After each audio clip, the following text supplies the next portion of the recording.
Varsity preview for Week 10. I'm Rachel George, joined by sports editor Dan Spears. Right in the muck of the conference season, and instead of looking at games of the week, we are going to pick some conference winners. With 3 weeks left, it's pretty clear who could be on top. I was going to say, we don't know yet. We don't know for sure, but we've got our selections, and let's start small conference first. Tri-County 1A, who's your pick?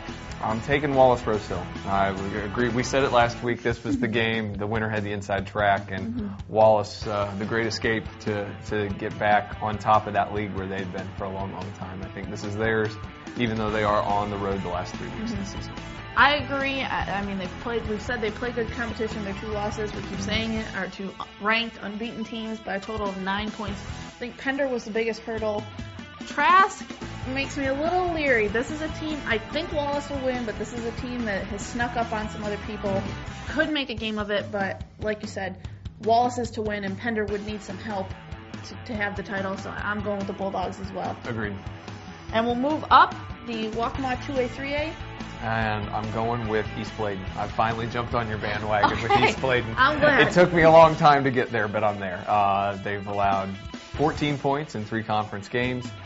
They do have a couple of tough ones coming up. North Brunswick, which is starting to figure itself out, and athletes are athletes. So we've said that before over there. And they play South Brunswick as well. And South Brunswick took the week off and used it pretty wisely, it looks like. So, but it's still East Bladen's to lose. Yeah, and you mentioned those 2 teams, and I'm picking East Bladen as well. I've been on the bandwagon, so thanks for joining me. Eagles are 8-0, and they're at South Columbus. That's a dangerous game for them. The Stallions have lost 2 conference games in a row. I think we looked it up, and we can't even find the last time it happened. So they certainly have motive to come out and get a statement win over the conference's best team. But still, East Bladen, you mentioned the defense, but the offense has really come around, even after replacing all their skill position players. Essentially, with sophomores, are getting it done. Yeah. So the interesting part is East Bladen's scores have gone down in the conference. Whiteville held them to 19. West Bladen only held them to 28. People are starting to figure them out in the conference. South Columbus, like you said, is desperate right now. If they lose this one, they're really on the fence as far as a playoff berth. Their last 2 games aren't easy either.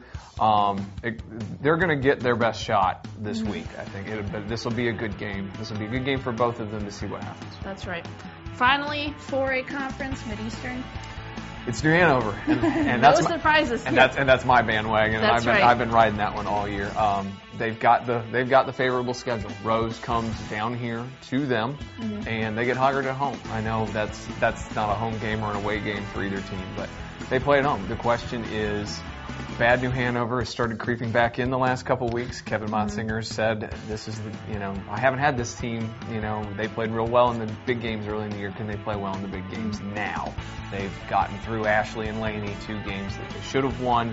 A little bit of speed bump. I think, in the back of my mind, I would imagine that they probably overlooked them a little bit just because of the level of competition. They can't do that now. The last 3 weeks will be critical for them. Yeah, and you mentioned Rose and Hoggard, those games coming up. New Hanover at Laney this week. Bucks haven't won a game, but somehow always give New Hanover their best effort. I still think New Hanover wins it. That defense, I've been saying this all year, that defense is suffocating. The team is averaging giving up 6.6 points per game, but that includes special teams mistakes like the 2 they made last week that gave Ashley 14 points. They had done such a good job of hiding that self-destruct button way over in the corner, and somehow it's gotten into their field of vision, and Motsinger needs to get them to put it away. They are the best team. Right.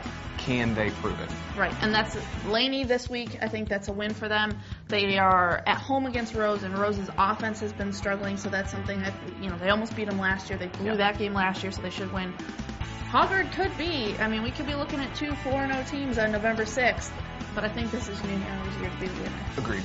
All right, now let's take a look at all the games on the schedule this week. In the Mideastern Conference, New Bern is at Ashley, both teams coming off losses last week. Hoggard is at Rose, and like we said, that will do a lot to determine the conference. Loser there is out for sure. That's right. New Hanover on the road at winless Laney. Over in the Waccamaw, we mentioned East Bladen at South Columbus. That's a big game. And a rivalry game, North Brunswick and South Brunswick, both teams coming off wins against the Stallions. So yeah, it's interesting. And again, Waccamaw Conference, what are you doing putting rivalry games in the middle of the season? Bad job. Exactly. Whiteville is at West Bladen.